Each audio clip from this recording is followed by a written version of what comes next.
पैगाम इंसानियत सेमिनार सरगर्मी पहिरीं असांजो भिटाई ऑर्गेनाइज़ेशन पारां लाणकाणे में 2 ॾींहनि जो पैगाम इंसानियत सेमिनार मुनक़िद कयो वियो, जंहिंमें सिंध ऐं पंजाब जे सूफ़ी बुज़ुर्गनि, मुख़्तलिफ़ गादी नशीननि जे सजादा नशीननि, इल्म ऐं अदब सां शौक़ु रखंदड़ उस्तादनि, शागिर्दनि, अदीबनि, शाइरनि ऐं सूफ़ियुनि शिरकत कई। इन सिलसिले में पहिरियों programme government primary pilot higher secondary school लाणकाणे में थी गुज़रियो, जंहिंखे हज़रत ख्वाजा गुलाम फ़रीद रहमतुल्लाह अलैह जे सजादा नशीन ख्वाजा मोइनुद्दीन महबूब कोरेजा ख़िताब कयो। हिन प्रोग्राम में महिमान तौर Akhtar Hussain Korejo, district education secondary officer Larkana, Allah Bakhsh Soomro, principal government pilots higher secondary school Larkana, जिन महिमाननि तौर शिरकत कई। प्रोग्राम जी कंपेयरिंग सिंध जे नाले वारे रागी आशिक निज़ामानी कई। प्रोग्राम में स्कूल जे शागिर्दनि खे सूफ़िया कराम जे पैगाम इंसानियत जे हवाले सां ख़िताब कयो वियो।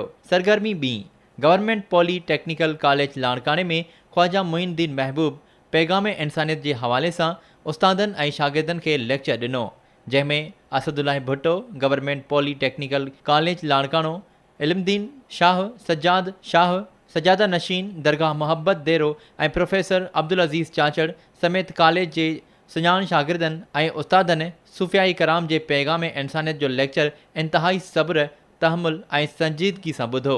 सरगर्मी 3 ख्वाजा मोइनुद्दीन महबूब कोरेजा, जिन जे मान में असांजो भिटाई ऑर्गेनाइज़ेशन पारां लाड़काणे जे सिटीज़न क्लब में मांझांदो ॾिनो वियो, जिते शहर जे मुअज़्ज़िज़ीन सरदार मीर ज़फ़र हुसैन सांगी, मीर सरफराज़ हुसैन सांगी, मीर अल्ताफ़ हुसैन सांगी, सराई मंज़ूर हुसैन मंगण, सैयद शमसुद्दीन राशिदी, मोहम्मद अमीन शेख, मोहम्मद अयूब लतीफ़ी, डॉक्टर तनवीर अहमद गाद, एजाज़ अली सोलंगी, तारिक हुसैन बदवी, सैयद फ़याज़ हुसैन शाह, अब्दुल क़यूम सूमरो, गदा हुसैन गाद, पुनल मेमण ऐं ॿियनि शिरकत कई। सरगर्मी 4 सेमिनार जे सिलसिले में ॿिए ॾींहुं बि सिटीज़न क्लब जनाबाग लाड़काणे में बाज़ाब्ता तौर प्रोग्राम जी शुरूआत कई वई, जंहिंमें सिंध ऐं पंजाब जे सूफ़ी बुज़ुर्गनि, तसौफ़ जे शागिर्दनि ऐं इल्मी अदबी शख़्सियतनि शिरकत कई, जिन में ख्वाजा मोइनुद्दीन महबूब कोरेजा, सजादा नशीन हज़रत ख्वाजा गुलाम फ़रीद रहमतुल्लाह अलैह ऐं चेयरमैन पाकिस्तान मशाइख़ काउंसलर सैयद वक़ार हुसैन लतीफ़ी, सजादा नशीन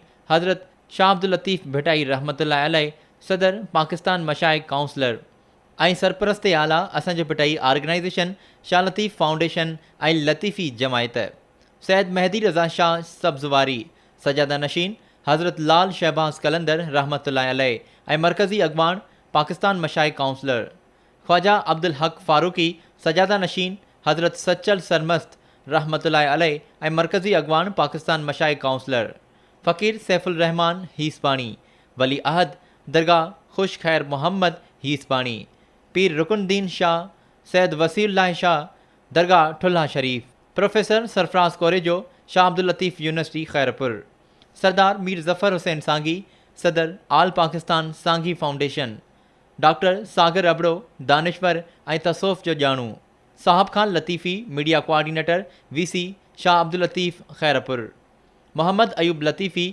अदीब, शाइर, ड्रामा नवीस, डायरेक्टर ऐं लतीफ़ जो ॼाणू, दाऊद मेमण ऑर्गेनाइज़र असांजो भिटाई ऑर्गेनाइज़ेशन। इन खां सवाइ सवे माण्हुनि शिरकत कई। हिन सेमिनार जी कंपेयरिंग गुलाम सरवर फ़रीदी ऐं मुमताज़ जोयो कई। प्रोग्राम जी शुरूआति क़ुरान पाक, नाते रसूल सल्लल्लाहु अलैहि वसल्लम ऐं शासाई जी वाइद पढ़ण सां कई वई। इन सां गॾु स्टेज ते विहारण लाइ ख़ुसूसी महिमाननि खे घुरायो वियो, जिन खे असांजो भिटाई ऑर्गेनाइज़ेशन जे ऑर्गेनाइज़र अजरक, गुलनि जा हार, लतीफ़ी वैस, फ़रीदी वैस, गेड़ू वैस पाराया। गॾोगॾु पिंडाल में वेठल तमामु हज़रात खे पिणु सूफ़ी वैस पाराया विया। प्रोग्राम जे ॿिए मरहले में हज़रत ख्वाजा गुलाम फ़रीद रहमतुल्लाह अलैह जे रिसाले जी सिंधी रस्मुल ख़त में ताज़े आयल दीवाने फ़रीद जी महूरत तक़रीब इंतहाई शानदार तरीक़े सां कई वई। तमामु मुअज़्ज़िज़ महिमाननि ऐं पिंडाल में मौजूदु साञा हवंदनि पारां सिंधी रस्मुल ख़त जो तर्जुमो ऐं तरतीब ॾींदड़ दाऊद मेमण खे मुबारकूं ॾिनियूं वयूं। इन रूह अफ़रोज़ माहौल में ख्वाजा मोइनुद्दीन महबूब साईं पंहिंजो खुरको मख़सूस रुमाल, जेको सजादा नशीन पाण पाईंदो आहे, उहो लाहे दाऊद मेमण खे पाराईंदे ख़ुशीअ जो इज़हार कयो। प्रोग्राम जो आजियाणो सागर अबड़ो ॾिनो। सरदार मीर ज़फ़र हुसैन सांगी चयो त मां असांजो भिटाई ऑर्गेनाइज़ेशन, लतीफ़ फाउंडेशन ऐं ख्वाजा गुलाम फ़रीद फाउंडेशन वारनि जो शुक्रगुज़ार आहियां। असांजो मौज़ू इंसान ज़ात आहे। इंसान तख़लीक़ ख़ुदा आहे। पाक परवरदिगार उहो ख़ालिक़ आहे जेको अॼु ॾींहं ताईं कंहिंखे नज़र न आयो आहे, पर मां ईअं चवंदुसि त क़ुर पाक जी रोशनी में शायदि क़यामत ताईं नज़र न अचे। लेकिन हुन जेकी बि पंहिंजा पैगाम मोकिलिया आहिनि उहे किताबनि जे ज़रिए, नबियुनि जे ज़रिए मोकिलिया आहिनि। जॾहिं त सरफराज़ अहमद कोरे जे पंहिंजे ख़िताब में चयो, इंसानी नसुलनि जी बका लाइ ज़रूरी आहे त अहिड़ा सेमिनार कराया वञनि त जीअं बुज़ुर्ग शख़्सियतनि जे नुमाइंदनि जो सिधो सो राब्तो अलाह जी मख़लूक़ सां रहे।